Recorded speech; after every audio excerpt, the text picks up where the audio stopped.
С вами канал «Фронтовая кинолетопись», и сегодня мы будем говорить о Вяземской оборонительной операции, в ходе которой попавшие в котел войска Западного резервного фронтов потерпели одно из самых тяжелых поражений в ходе Великой Отечественной войны. В фильме использованы собранные буквально по крупицам подлинная кинохроника, любительские киносъемки офицеров вермахта и редкие фотоматериалы. На Вяземском направлении в рамках операции «Тайфун» немецкое командование планировало ударами по сходящимся направлениям из районов Духовщины и Рославля прорвать оборону советских войск и окружить их главные силы с последующим развитием наступления на Москву. Для этого в группе армий «Центр» создавались две мощные ударные группировки. Из района Духовщины наступали основные силы 9-й армии и 3-я танковая группа, а из района Рославля на острие удара находились основные силы 4-й армии и 4-й танковой группы. Этим силам противостояли войска Западного фронта под командованием генерал-полковника Конева и резервного фронта Буденного, перед которыми стояла задача удерживать подготовленные оборонительные рубежи, нанести немецким войскам максимальный урон и выиграть время для формирования и подвоза новых резервов на московское направление. Согласно директиве Ставки от 27 сентября 1941 года, войска Западного фронта занимали оборонительный рубеж, состоявший из двух полос протяженностью 340 километров от Осташкова до Ельни. Фронт имел оперативное построение в один эшелон.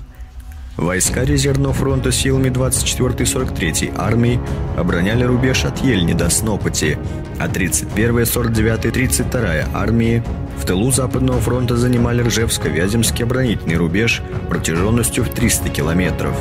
33-я армия, составлявшая резерв фронта, была сосредоточена в районе Спас-Деменска за армиями первого эшелона.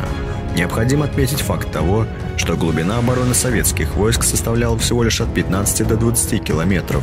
В целом была слабо подготовленной в инженерном отношении и носила очаговый характер. Готовность Ржевско-Вяземского оборонительного рубежа к началу октября не превышала 50% от запланированного объема работ.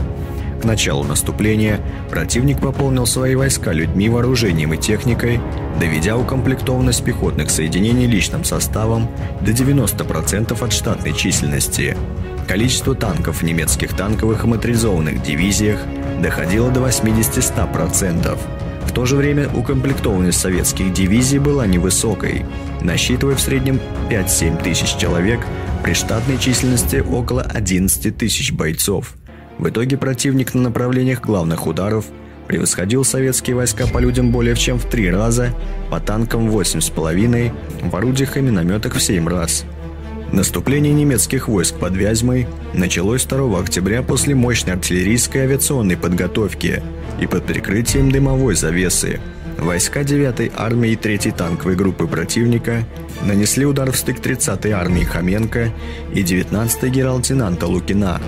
А части 4-й армии и 4-й танковой группы ударили южнее Варшавского шоссе в полосе 43-й армии генерал-майора Собенникова.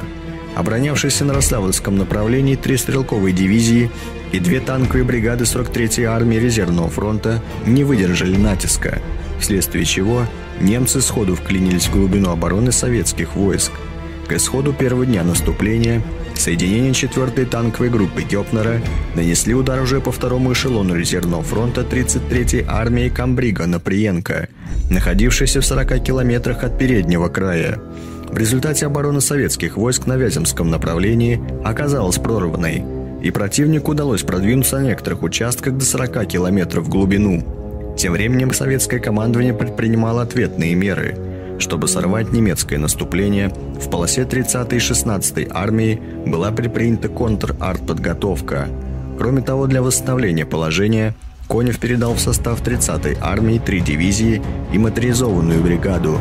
Одновременно из фронтового резерва была сформирована оперативная группа, которую возглавил заместитель командующего войсками Западного фронта генерал-лейтенант Болдин. Группе была поставлена задача осуществить перегруппировку на направлении прорыва противника и нанести контрудар с целью восстановления утраченного положения. Однако впоследствии контрудар Западного фронта успеха не имел. 3 и 4 октября Обстановка резко осложнилась в полосе обороны 24-й и 43-й армии, вынудившая их отходить на Юхнов. В то же время соединения 3-й и 4-й танковых групп противника устремились к Вязьме в тыл советским войскам и вышли на рубеж Ельня-Спас-Деменск-Масальск. К вечеру основные силы Западного резервного фронта оказались глубоко охвачены с севера и юга. Ставка четко осознавала опасность сложившейся под Москвой обстановки, и 5 октября Государственный комитет обороны принял специальное решение о защите столицы. Главным рубежом сопротивления была определена Можайская линия обороны, проходившая от Волоколамска до Калуги. Сюда выдвигались резервы Ставки, ряд соединений частей Северо-Западного и Юго-Западного фронтов, силы и средства Московского военного округа. Было отдано распоряжение поднять по боевой тревоге слушателей военно-политической академии имени Ленина, курсантов 6 военных училищ Москвы и Подольска с задачей занять позиции на Можайской линии обороны. 32-я и 33-я армии были переподчинены командующему войсками Западного фронта. Всего в течение недели на Западный фронт прибыло 14 стрелковых дивизий, 16 танковых бригад, более 40 артиллерийских полков и другие части. В ночь на 6 октября принято решение об отводе войск Западного резервного фронтов на Ржевско-Вяземский оборонительный рубеж. Советские войска начали отход, который впоследствии оказался запоздалым, так как немцам уже удалось форсировать Днепр северо-западнее Вязьмы, а южнее ее овладеть Спас-Деменском, Кировом и Юхновым. В конечном счете, 7 октября 1941 года передовые соединения 3-й и 4-й танковых групп замкнули кольцо окружения основных сил 4 советских армий. Окруженным частям была поставлена задача прорываться на Гжатск под общим руководством генерал-лейтенанта Лукина. Наши войска находились под непрерывным огневым воздействием противника. Тем не менее, несмотря на нехватку боеприпасов и продовольствия, они оказывали активное сопротивление, неоднократно пытались вырваться из окружения и своими действиями сковали до 28 немецких дивизий.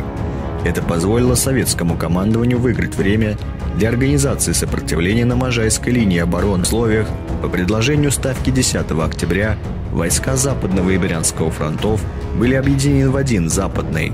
Командующий фронтом был назначен отозванный из Ленинграда генерал армии Жуков. Он получил задачу организовать оборону на новом рубеже с целью надежного прикрытия московского направления. Линия фронта к этому времени проходила примерно в 180 километрах к западу от Москвы.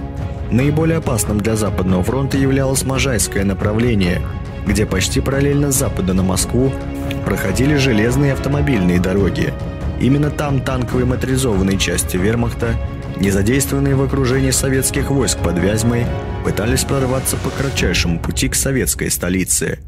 В связи с приближением фронта к Москве 12 октября на подступах к столице создавалась еще одна линия обороны. Всего в районе Вязьмы в окружении оказались 37 дивизий, 9 танковых бригад, 31-й артполк резерва главного командования и 4 полевых управления армией. Вне общих котлов были окружены 5 дивизий и 4 артполка. Упорные бои западнее Вязьмы продолжались вплоть до 13 октября. Отдельным частям удалось прорваться и выйти на Можайскую линию обороны. Так, 5 ноября на участке 16-й армии под Волоколамском через линию фронта пробилась группа в составе около 800 человек во главе с генерал-лейтенантом Болдиным. В этих боях Красная армия лишилась сразу 4 командармов. Тяжело раненым оказался в плену командующий 19-й армией генерал-лейтенант Лукин и командующий 32-й армией генерал-майор Вишневский. По сей день точных данных о потерях Красной армии в Вяземском котле нет. По данным одного из наиболее авторитетных отечественных исследований хода и деталей Вяземской операции Льва Лопуховского, общие потери Западного резервного фронтов составили 780 тысяч человек. Из них оказались в немецком плену 527 тысяч красноармейцев и командиров. Неудачный исход Вяземской оборонительной операции обусловлен тем, что советское командование не сумело своевременно и правильно определить направление главных ударов противника и сосредоточить на них достаточные силы и средства. Командующие войсками фронтов в ходе обороны не осуществляли маневры войсками на угрожаемые направления, не руководили их отходом и действиями окруженных армий. Советская авиация не смогла оказать реальную помощь оказавшимся в окружении частям. Не было налажено их должное снабжение материальными средствами. Лишь эпизодически окруженным войскам сбрасывалось небольшое количество боеприпасов. Неудачно осуществлялась авиаразведка, что приводило к попыткам прорыва из окружения не в самых подходящих районах, зачастую именно там, где находились мощные заслоны противника.